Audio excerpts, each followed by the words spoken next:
அஸ்ஸலாமு அலைக்கும். Welcome to Kitchen Queens. பாரம்பரியமான சுவைமிகு ஜாலூர் மசாலா எப்படி செய்கிறதுன்னு பார்க்கலாம். 3 வெங்காயம் மெலிசா நறுக்கி வச்சுக்கலாம். 4 உருளைக்கிழங்கு, 3 கேரட்டு நல்லா வேக வச்சு எடுத்து வச்சுக்கலாம். உருளைக்கிழங்கு தோல் நீக்கிக்கோங்க. 3 பச்சை மிளகாய், கொஞ்சமாக கொத்தமல்லி இலை எடுத்துருக்கேன். 50 கிராம் கொண்டக்கடலை நல்லா வேக வச்சுக்கலாம். 1 டேபிள் ஸ்பூன் மிளகாய் தூள், 1/2 டேபிள் ஸ்பூன் கரம் மசாலா தூள், 1/2 டேபிள் ஸ்பூன் சீரகத்தூள், 1/4 டேபிள் ஸ்பூன் மஞ்சள் தூள் எடுத்துக்கோங்க. 1 டேபிள் ஸ்பூன் இஞ்சி பூண்டு பேஸ்ட் எடுத்துக்கலாம். இப்போ ஸ்டவ் ஆன் பண்ணிவிட்டு ஒரு பேன் வச்சு நல்லா ஹீட் ஆனதும் 4 டேபிள் ஸ்பூன் எண்ணெய் சேர்த்துக்கலாம். நாம் இந்த ஜாலூரோட ஸ்டஃபிங் பண்ணுறதுக்காகத்தான் இப்போ மசாலா ரெடி பண்ணிகிட்ருக்கோம். எண்ணெய் நல்லா சூடானதும் வெங்காயம் சேர்த்து வதக்கிக்கலாம். வெங்காயம் சேர்த்துட்டு வதங்கிறதுக்காக கொஞ்சமாக உப்பு சேர்த்துக்கோங்க.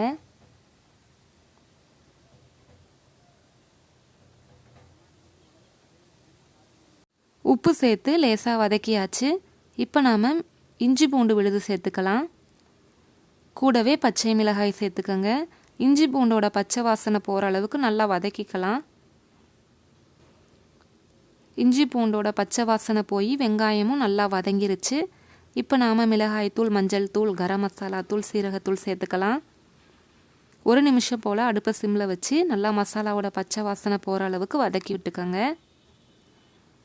இப்போ நாம் வேக வச்ச கொண்டக்கடலை சேர்த்துக்கலாம். கடலைக்கு பதிலாக பச்சை பட்டாணி கூட நம்ம சேர்த்துக்கலாம். கரண்டியால் இப்படி மசிச்சு விட்டுக்கோங்க. வேக வச்ச உருளைக்கிழங்க, கேரட்டை இந்த மாதிரி சின்ன சின்ன துண்டுகளாக நறுக்கி இந்த மசாலாவோட சேர்த்துக்கலாம். சேர்த்துட்டு எல்லா பக்கமும் நல்லா பரவுற மாதிரி கலந்து விட்டுக்கோங்க. உப்பு சேர்த்து கொஞ்சமாக கொத்தமல்லி இலை தூவி கலந்துட்டோன்னா நம்மளோட ஸ்டஃபிங் தயாராகிருச்சு. இப்போ நாம் ஸ்டவ் ஆஃப் பண்ணிடலாம். ஜாலூர் தோசைக்கு தேவையான மாவு ரெடி பண்ணிக்கலாம். அதுக்காக மீடியம் சைஸில் ஒரு தேங்காயை சின்ன சின்ன துண்டுகளாக நறுக்கி மிக்ஸி ஜாரில் சேர்த்துருக்கேன். கூடவே 5-6 சின்ன வெங்காயம் சேர்த்துக்கோங்க. 3/4 டேபிள் ஸ்பூன் பெருஞ்சீரகம் சேர்த்து தண்ணி ஊற்றி நல்லா அரைச்சி எடுத்துக்கலாம். இந்த அரைச்ச தேங்காயோட தண்ணி சேர்த்து நல்லா பிழிஞ்சு வடிகட்டி எடுத்துக்கோங்க. நான் இன்றைக்கி 1 கிலோ மைதா எடுத்திருக்கேன். இதுக்கு 1.5 லிட்டர் அளவுக்கு தண்ணி தேவைப்படும். நாம் தேங்காய் பால் புளியும் போது நல்லா தாராளமாக தண்ணி ஊற்றி பிழிஞ்சு எடுத்துக்கணும். ஏன்னா தண்ணிக்கு பதிலாக நம்ம தேங்காய் பால் ஊற்றி தான் மாவை கரைக்க போகிறோம். மாவுக்கு தேவையான அளவுக்கு உப்பு சேர்த்து 1 முட்டை சேர்த்துக்கோங்க. சேர்த்துட்டு நம்ம எடுத்துருக்க தேங்காய் பால்லேருந்து பாதி அளவுக்கு தேங்காய் பால் சேர்த்து நல்லா கட்டி இல்லாமல் கரைச்சிக்கலாம்.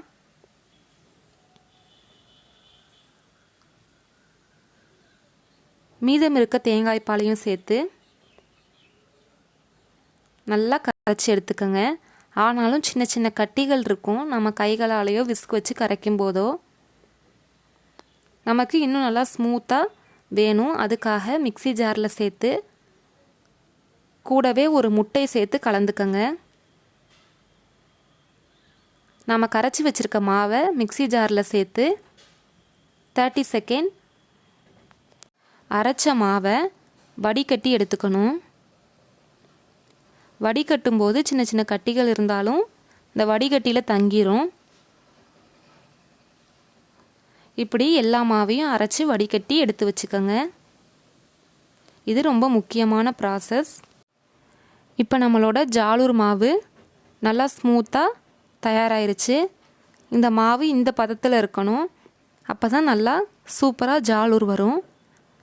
இப்போ நாம் ஜாலூர் பாட்டில் ரெடி பண்ணிக்கலாம். அதுக்கு இந்த மாதிரி ஒரு நன்னாரி பாட்டில் எடுத்துக்கோங்க. எடுத்து நல்லா கழுவி வச்சுக்கலாம். இதோட மூடியில் நாம் இப்போ சின்ன ஹோல் போட போகிறோம். அதுக்காக மெழுகுவர்த்தியில் பெரிய பின் எடுத்துக்கோங்க. இந்த பின்னை நல்லா சூடு காட்டி மூடியோட நடு பக்கத்தில் நல்லா சூடானதும் இந்த பின்னை இப்படி அழுத்தினோம்னா நமக்கு சின்னதாக ஹோல் கிடச்சிரும். இதை நல்லா கழுவி எடுத்துக்கலாம். இப்போ பாட்டிலில் மாவு ஃபில் பண்ணியாச்சு. மூடி போட்டுட்டு தவா நல்லா சூடு பண்ணிவிட்டு இந்த மாதிரி நல்லா ரவுண்டு போட்டு ஜிலேபி சுற்றுற மாதிரி சுற்றணும். தவா நல்லா சூடாக இருக்கணும். இந்த மாதிரி சுற்றிட்டு 10 செகண்ட்லேயே அது ஹீட் ஆயிரும். மேலே கொஞ்சமாக நெய் தடவிக்கங்க. நெய் தடவிட்டு ஓரங்களில் உறிஞ்சி வரும். அப்போ நாம் திருப்பி போட்டுக்கலாம். இது வேகிற டைம் ரொம்ப கம்மி. நம்ம முட்டை தேங்காய் பால்லாம் சேர்த்துருக்கனால ரொம்ப டேஸ்ட்டாக இருக்கும் இதை சும்மா சாப்பிட்றதுக்கே. இப்போ நம்மளோட ஜாலூர் தோசை தயாராகிருச்சு. இன்னும் ஒன்றும் செஞ்சு காட்டுறேன் பாருங்கள். இந்த மாதிரி வளையங்களாக போட்டு சுற்றினோம்டா சூப்பராக அழகான டிசைனில் இந்த ஜாலூர் ரெடி ஆயிரும்.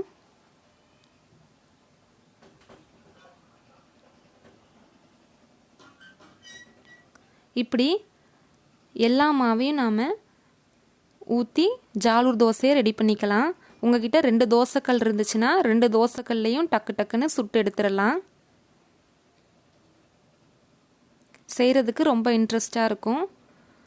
திருப்பி போட்டு ஒரு 10 செகண்ட் வச்சு எடுத்து போட்டுருங்க. நம்மளோட ஜாலூர் தோசை தயாராகிருச்சு. ஒரு கிண்ணத்தில் 5 முட்டை, தேவையான அளவுக்கு உப்பு, 1.5 டேபிள் ஸ்பூன் மிளகுத்தூள் சேர்த்துக்கங்க. மிளகுத்தூள் நிறையா சேர்த்தா நல்லா காரமாக இருக்கும். உங்கள் காரத்துக்கு தகுந்த மாதிரி மிளகுத்தூள் சேர்த்துக்கங்க. ஒரு தட்டில் 2 ஜாலூர் தோசை வச்சு நாம் ஸ்டஃபிங் வைக்க போகிறோம். ஃபஸ்ட் டைம் ஜாலூர் சுற்றும்போது கொஞ்சம் அலக்கலக்காக இருக்கும். அப்படி அலக்கலக்காக இருந்துச்சுன்னா 3 தோசை நீங்கள் வச்சு ஸ்டஃப் பண்ணிக்கோங்க. நான் 1.5 கரண்டி மசாலா வச்சுருக்கேன். குழந்தைங்களுக்கு செய்யும்போது மசாலா கொஞ்சம் கம்மியாக வச்சு செஞ்சு கொடுங்க. இந்த மாதிரி 4 பக்கமும் மடக்கிக்கலாம். மடக்கிட்டு தவா நல்லா ஹீட் பண்ணிவிட்டு மேல் பாகத்தை இப்படி திருப்பி தவாவில் சேர்த்துடலாம்.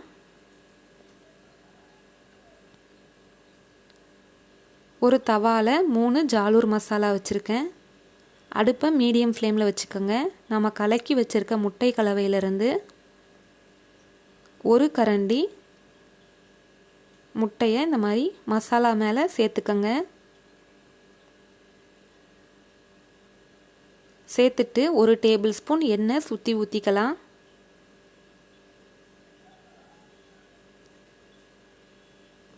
எண்ணெய் ஊற்றிட்டு லேசாக முட்டை நிறம் மாறி வரும்போது திருப்பி போட்டுக்கலாம்.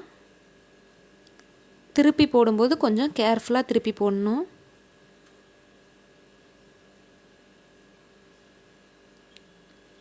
திருப்பி போட்டுட்டு மேல் பாகத்துலேயும் நாம் முட்டை சேர்க்கணும். பெருநாள் டைமில் இந்த ஜாலூர் மசாலா செய்வாங்க. ரொம்ப டேஸ்ட்டாக இருக்கும். நீங்களும் இந்த பெருநாளுக்கு ட்ரை பண்ணி பாருங்கள். உங்கள் எல்லாருக்குமே ரொம்ப பிடிக்கும்.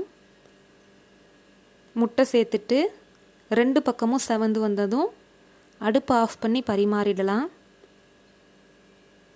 நாம் மசாலா ஸ்டஃப் பண்ணாமல் வெறும் ஜாலூர் தோசை கூட கறி சால்லாம் வச்சு சாப்பிட்லாம். அதுவும் ரொம்ப டேஸ்ட்டாக இருக்கும். உங்களுக்கு எப்படி பிடிச்சிருக்கோ அந்த மாதிரி செஞ்சு பாருங்கள். இப்போ நம்மளோட ஜாலூர் மசாலா தயாராகிருச்சு. அடுப்பு ஆஃப் பண்ணிவிட்டு சர்வ் பண்ணிடலாம். இதனுடைய இன்க்ரீடியன்ட்ஸ் நான் டிஸ்கிரிப்ஷனில் கொடுக்குறேன், செக் பண்ணிக்கோங்க. இந்த வீடியோ உங்களுக்கு பிடிச்சிருந்துச்சுன்னா லைக் பண்ணி ஷேர் பண்ணி கமெண்ட் பண்ணுங்கள். நம்ம சேனலை இதுவரை சப்ஸ்கிரைப் பண்ணாதவங்க சப்ஸ்கிரைப் பண்ணிக்கோங்க.